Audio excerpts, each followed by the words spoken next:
helped me to reach 1,000 subscribers. It began with a subtle intuition, the kind that creeps in quietly, almost imperceptibly. A slight change in her tone, an unusual softness when she said, "I'll be out for lunch with a friend." A softness you only notice if you've been used to sharper edges, the edges that time and shared life had made seem harmless. Laura and I had been married 8 years. 8 years of morning coffee, whispered dreams, and the kind of silence that comes from knowing someone completely. I thought we were steady, solid.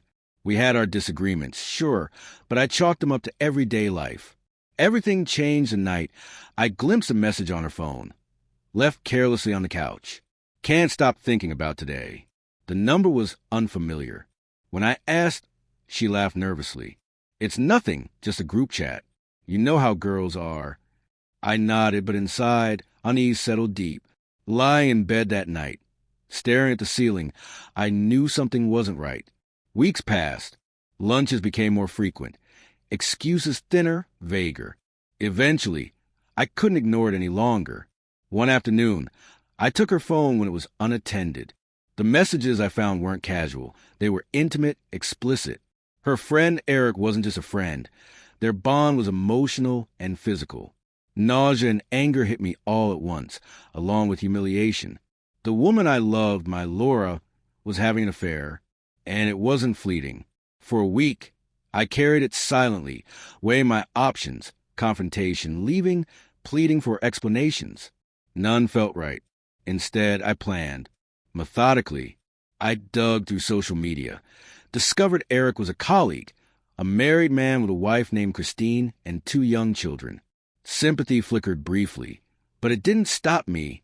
I hired a private investigator named Frank, gruff, relentless, with a bulldog's face and the patience of a saint. The photos confirmed everything.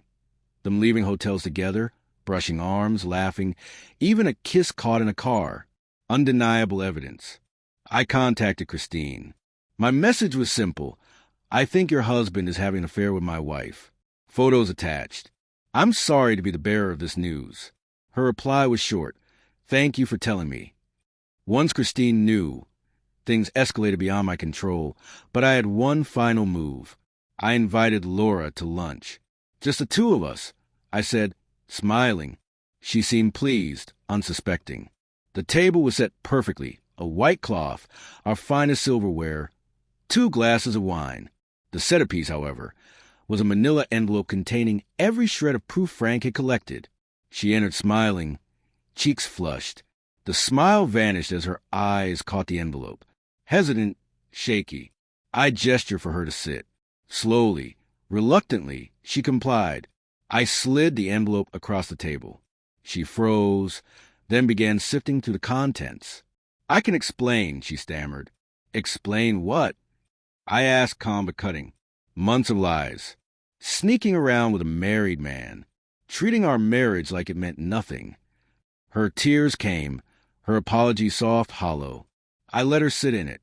When she finally lifted her gaze, I dropped the next bombshell.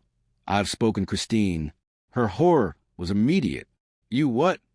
Before she could process it, there was a knock at the door. Christine entered, fierce and composed, with Eric trailing behind. Laura went pale. The confrontation was brutal. Christine unleashed years of pent-up anger. Eric fumbled, trying to justify himself. Laura attempted to intervene, but Christine's fury was unyielding. I cut in when Eric tried excuses. 2 young children, a devoted wife, and yet this betrayal. By the end, Laura and Eric were shells of the people who entered. Christine and I exchanged a silent acknowledgement. We had endured, we had survived. Laura left that evening. I filed for divorce the next day. Christine did the same, and Eric lost his job when she sent evidence to his employer. Word of the affair spread quickly. Both Laura and Eric were left to face the wreckage of their choices. For me, it wasn't easy. Nights of tears, mornings of heaviness. But gradually, the anger softened, replaced with resolve. Therapy, running, reconnecting with old friends. A year later, I was happier, stronger, more aware of my worth, demanding honesty and respect in my life. Laura and Eric didn't survive the aftermath. Revenge may not be virtuous, but sometimes it becomes a spark needed to reclaim yourself. And that I did.